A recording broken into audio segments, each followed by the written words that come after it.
Kung maalala nyo dati nung final ni SGA si Andrew Nembhard ng Pacers nung nakaraang game ng OKC kung saan nga natalo sila, paubos na ang oras nun at actually pasok na yun sa sinasabi nilang unwritten rule. Prior sa foul na yon ni SGA, nasa below 30 points pa lang siya nun. Nang bumalik sa kanya yung bola, umiscore pa rin siya kesa ubusin na lang yung oras dahil sa franchise record ni Kevin Durant na 48 times na umiscore ng 30 or more points. Versus Indiana naman, si SGA nakakuha ng pang 48 times na meron siyang 30 or more points at ngayon nasa 49 na ang franchise record para sa OKC at si SGA ang nakapagtala nun. Dito napapasok sa iba-ibang website yung boto ng media para sa MVP. Week 20 na ngayon, si SGA nilagay na bilang number 1 sa ranking para lang sa isang particular week. Nauna na siya dito kay Nikola Jokic. Ang naging comment kasi doon yung average ni SGA na almost 31 points, 5 rebounds, 6 assists, 2 steals at 37% sa 3-point area. Hindi yon mga empty stats or yung sinasabing nag-stats padding.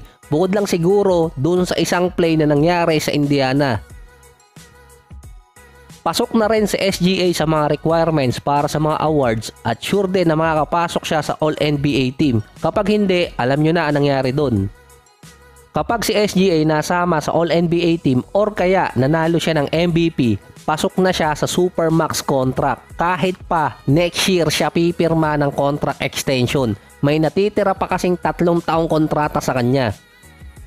Ang tanging kalaban nitong si SGA si Nikola Jokic sa MVP ngayon. Yung sinasabi kasi ng iba na hindi importante ang MVP, bakit pinapakailaman sa mga fans siguro. Pero sa player, malaki impact nun dahil makakasecure sila ng Supermax contract, 35%. Kumbaga, secure na ang kinabukasan nun ng player kahit hindi siya manalo ng singsing. Sa ngayon kasi, nasa 6 na season pa lang si SGA. Sa susunod na taon, pang 7 season niya. So, mababypass niya yung 35% na pang 10 years kung mananalo siya ng MVP or kaya masama sa All-NBA team. Nasa $300+ million ang kontratang pwedeng makuha sa 5 taon or kaya nasa $250 million sa 4 na taon. Yung teammate naman ni SGA na si best player in 3 months na si Chet Holmgren, pinapahinga na ng OKC or pinaglo-load management na. Kasi nga, pasok na ang Thunder sa playoffs. Pero actually, 3 panalo pa. Hindi pa na nakakamintes ng game si Holmgren ngayong season. Puwera usog. Si Holmgren ang pangalawa sa Rookie of the Year candidate. Pasok na rin siya sa requirements. Silang dalawa ni Wemby ang nag-aagawan para sa Rookie of the Year kaso malaki ang agwat ni Wemby.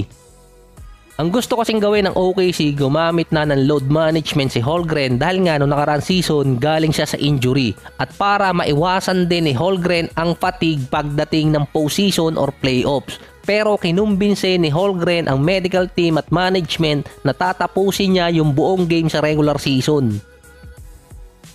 Ang tapos pa ng regular season, April 16 PH time, ang start naman ng playoffs, April 21 PH time din. May ample time pa doon si Holmgren na makabawi ng pahinga bago yung first round ng postseason. Ito nga lang yan, parang lottery kasi ngayon sa ganitong part ng season kung sino yung madadali ng masamang kapalaran. Yung team management ng OKC alam na kasi yun, kaya pinagpapahinga na itong si Holmgren at dapat yung iwasan. Kaso nga lang si Holmgren na ang may decision kung maglalaro siya at pinilit niya yung management ng OKC.